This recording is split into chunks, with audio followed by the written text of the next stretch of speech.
दोस्तों एक नई नवेली दुल्हन जिसके शादी का सिर्फ एक दिन ही हुआ था और शादी के अगले दिन ही सुहाग के स्टेज पर बैठकर वो अपने पति का कमरे में आने का इंतजार कर रही थी।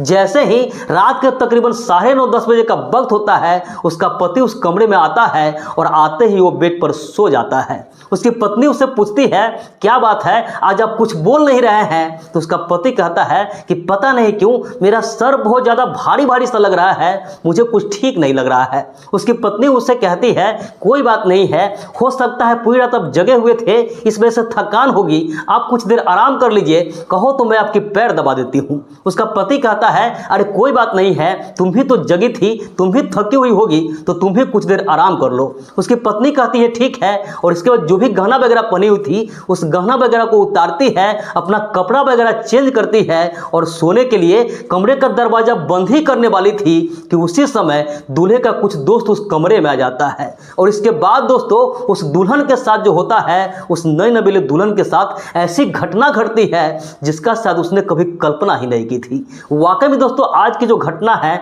जब आप भी सुनेंगे तो कहीं ना कहीं सोचने पे मजबूर हो जाएंगे कि कभी कभी जिस इंसान पर हम सबसे ज़्यादा भरोसा करते हैं, आंख बंद करके भरोसा करते हैं, वही इंसान ऐसी ऐसी घटना का अंजाम देता है, ऐसी ऐसी दरिंदगी कर देता है जिसके बारे में शायद कोई सोच भी नहीं सकता। नमस्कार, प्रणाम, मैं सर्वेश राज।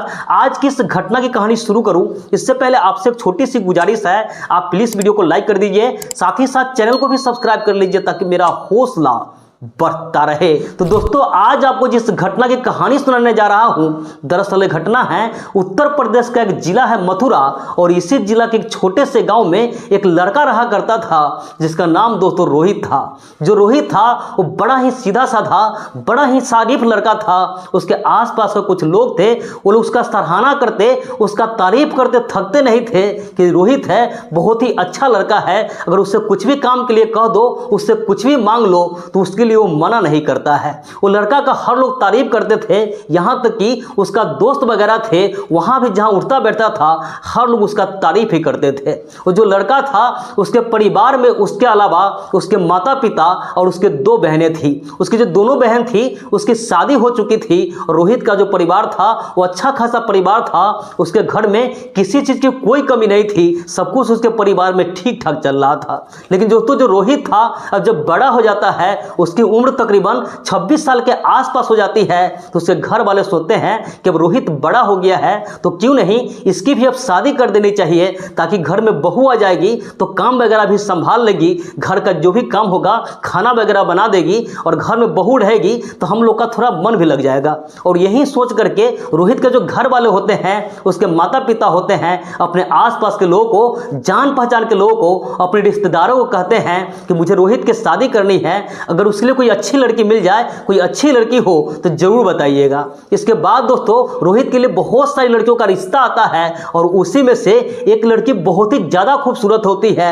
उस लड़की का जब लोग फोटो देखते हैं तो देखते ही उसे पसंद कर लेते हैं, उसे घर पे जाते हैं, उस लड़की को देखते हैं, वाकई में जो लड़की थी वो बहुत ही ज्यादा खूबसूरत थी। तो ये लोग भी उस रिश्ता के लिए तैयार हो जाते हैं। लड़की के घर वाले थे वो भी रोहित के बारे में पता करते हैं, रोहित को देखते हैं तो रोहित इतना अच्छा लड़का था किसके लिए मना नहीं कर पाता है, परिवार भी अच्छा खासा था, इसलिए दोनों को रिश्ता तय हो जाता है। और इसके बाद दोस्तों इंगेजमेंट के दिन फिक्स होती है, और जिस दिन वो दोनों का इंगेजमेंट होना था उस इंगेजमेंट की जब दिन आती है तो उसका बहुत सारे रिश्तेदार आता है, बहुत सारा दोस्त आता है, सभी लोग उस पार्टी में इंजॉय करते हैं, धूम धड़ाका करते हैं। और रोहित का बहुत सारा दोस्त था, उसी दोस्त में से 3 जो दोस्त था वो जब दुल्हन को देखता है तो देखते ही उस पर फिदा हो जाता है। वो तीनों दोस्तों के मुंह से लार टपकने लगता है, वो लोग प्लान करने लगता है कि किस तरीके से दुल्हन है उसे अपने साथ सुलाया जाए, इसके साथ संबंध बनाया जाए। इधर जो रोहित था इस सबसे पूरे तरीके से अनजान था, सीधा साधा लड़का था, तो उसका जितना सारा दोस्त था, जो भी क्लोज लोग था, सबको अपने पास बुलाता है और उस दुल्हन के बगल में बैठाकर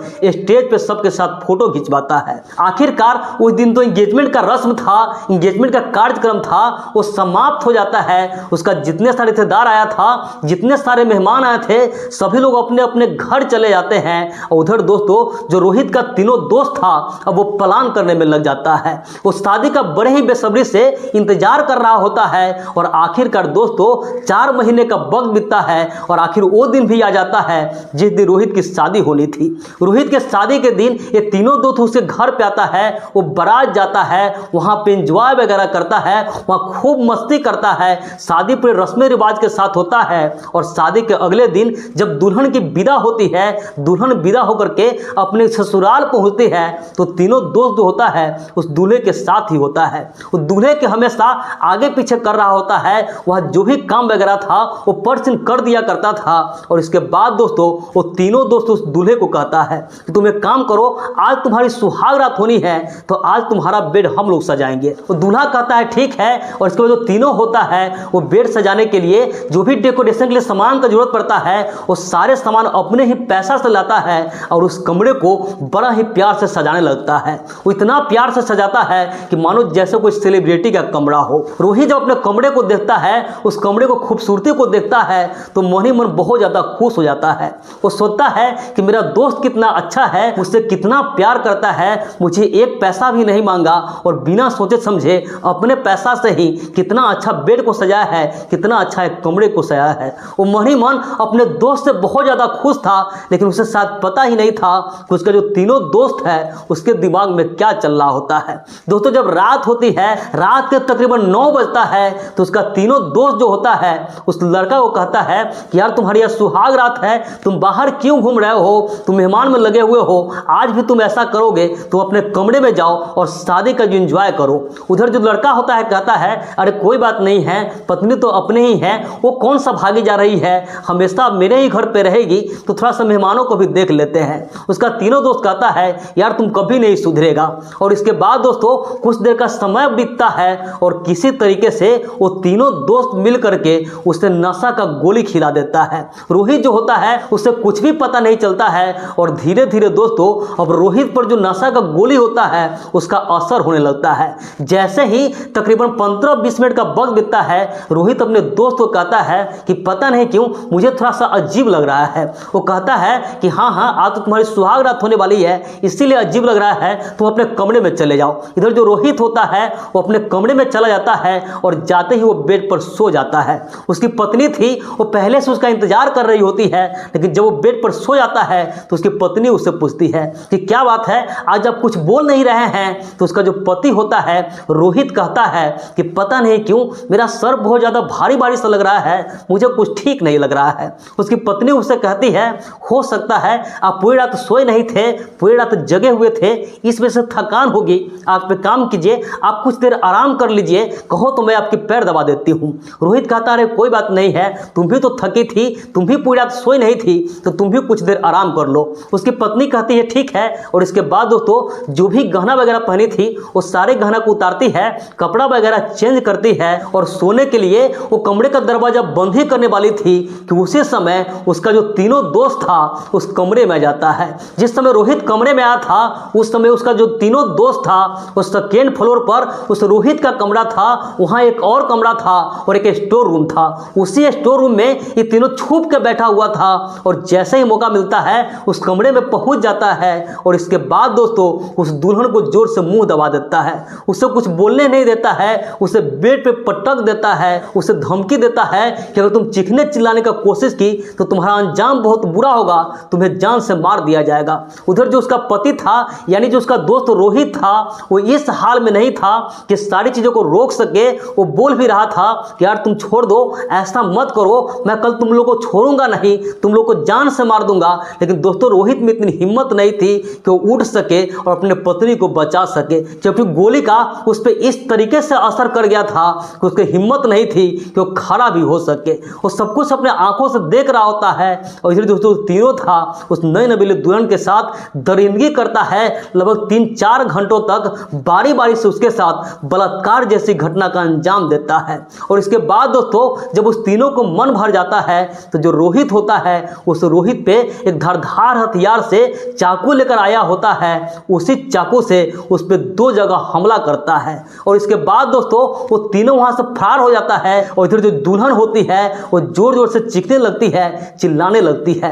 उसके चीखने चिल्लाने की आवाज़ सुनकर उसके बगल के कमरे में जो लोग होते हैं, उसके नीचे का जो लोग होता है, उसके परिवार के सभी लोग वहाँ पे इकट्ठा हो जाते हैं और वहाँ का जब सीन देखते हैं तो वो लोग भी दंग रह जाते हैं। फौरन ही जो रोहित होता है उसे अस्पताल में लेकर जाते हैं, वहाँ पे इलाज चलता है और इस घटना की जानकारी पुलिस वाले को दी जाती है। अब पुलिस वाले वहाँ पर पहुँचते हैं और जो दुल्हन होती है उससे पूरी बात पूछते हैं और जो दुल्हन थी वो अपनी पूरी कहानी बताती है। इसके बाद दोस्तों जो पुलिस वाले थे वो तीनों का तलाश में निकल पड़ते हैं, जिसमें से 2 दोस्तों को तो गिरफ्तार कर लेते हैं, लेकिन तीसरा जो लड़का था वो कहीं गायब हो जाता है। उससे पुलिस वाले जगह जगह तलाश करने लगते हैं, जगह जगह पर ढूंढने लगते हैं, लेकिन इसके बाद भी दोस्तों वो लड़का मिलता नहीं है। तो दोस्तों ये घटना थोड़ा पुराना था और इस घटना की जानकारी हमें कहानी के माध्यम से मिली थी, किसी की जुबानी सुनने को मिली थी, इसलिए इस घटना में कितनी सच्चाई है ये तो हम नहीं कह सकते क्योंकि आंखों से तो हमने देखा नहीं है, लेकिन हाँ कहानी सुनने के बाद, इस घटना को सुनने के बाद इतना आपको जरूर बता सकते हैं कि आज के इस जमाने में अगर आप किसी से दोस्ती भी करते हैं तो हमेशा उस पर नजर रखिए, आंख बंद करके भरोसा नहीं कीजिए, हमेशा सतर्क रहिए, सावधान रहिए। बाकी दोस्तों इस पूरे घटना पर आपकी क्या राय है, आप क्या कहना चाहेंगे, कमेंट करके जरूर बताइएगा। तो इस पूरे घटनाक्रम सुनाने का उद्देश्य किसी के भावनाओं को आहत करना नहीं था, किसी का भी दिल दुखाना नहीं था, बस समाज में इसी घटनाओं से केवल आपको जागरूक करना था, सतर्क करना था। तो मिलते हैं ऐसे किसी नेक्स्ट वीडियो में, जब तक के लिए जय हिंद, वंदे मातरम।